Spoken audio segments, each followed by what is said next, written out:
Welcome to The Explainer. Have you ever looked at someone and thought, man, they just effortlessly draw people in? Well, what if I told you it's not magic? It's actually just biology and psychology. Today, we're diving into a fascinating source that decodes the subconscious triggers responsible for creating genuine magnetic attraction. Let's unpack how these subconscious switches actually work. Our source hits us with a quote that completely shatters what they call the 99% mistake right out of the gate. Listen to this. Most guys think attracting women requires model genetics, $1 million, or cheesy pickup lines, but they are completely wrong. I mean, talk about direct, right? The point here is that attraction isn't a conscious spreadsheet of pros and cons. It's a biological reaction. You can't logic someone into feeling a spark. It happens entirely beneath the surface.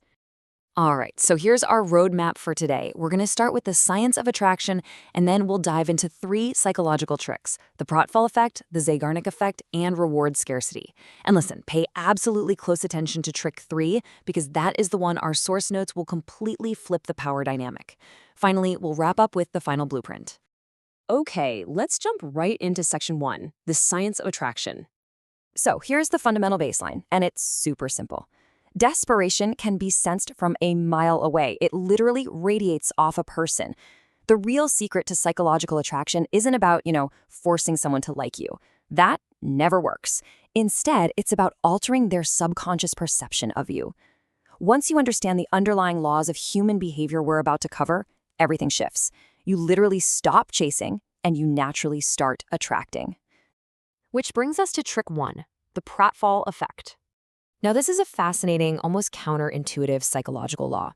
The pratfall effect is a phenomenon where highly competent people actually become significantly more attractive and likable when they make a small human mistake.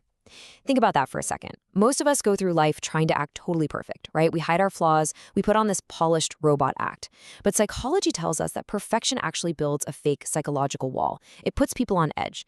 But making a small mistake, and crucially, being totally okay with it, instantly shatters that wall and lowers their guard.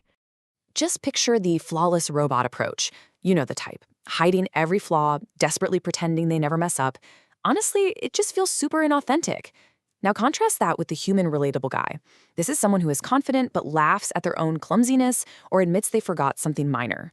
This behavior actually screams high self-esteem because it proves you aren't desperate to impress anybody. You're just totally comfortable in your own skin. So, how do we actually apply this in real life? First things first, drop the flawless alpha caricature act. It's exhausting and it doesn't work. If you spill a drop of coffee, which, let's be real, I do almost every single day, or if you stumble over a word in conversation, do not make it awkward. Just own it. Smile, laugh it off. Our source makes a great point here. Raw authenticity is a massive psychological green flag. It tells the other person, hey, I'm real, I'm human, and I'm secure enough to not sweat the small stuff. All right, let's move on to trick 2, the zeigarnik effect. If you've ever found yourself completely addicted to a Netflix show because of the cliffhangers, well, you've experienced the zeigarnik effect firsthand.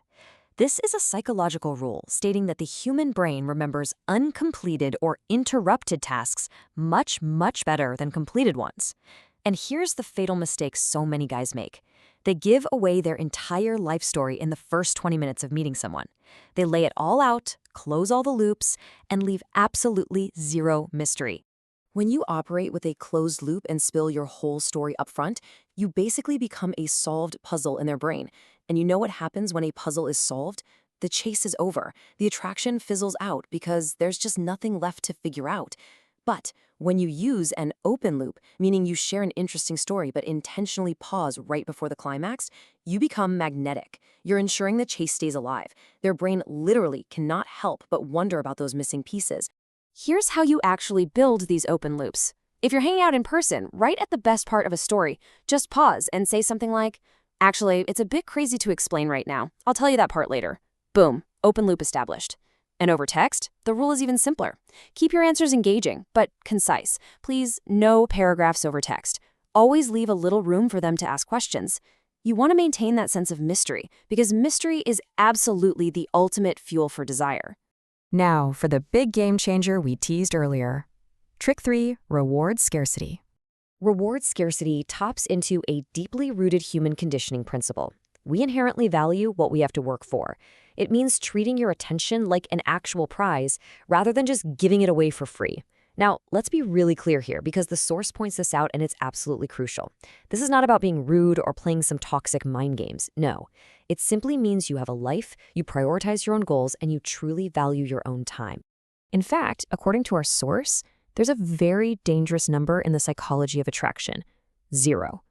If a reward is guaranteed and constantly available, its perceived value drops straight to 0. If you are constantly showering someone with unearned validation, if you're always texting back within 2 seconds, and you're just universally available 24/7, your perceived value plummets to absolute 0 in their subconscious mind. Let's compare this. Low-value behavior is freely giving away all your attention, always being available, constantly throwing out unearned validation. It's just too easy. On the flip side, high-value behavior means having a rich, interesting life of your own and letting the other person actually earn your highest levels of validation.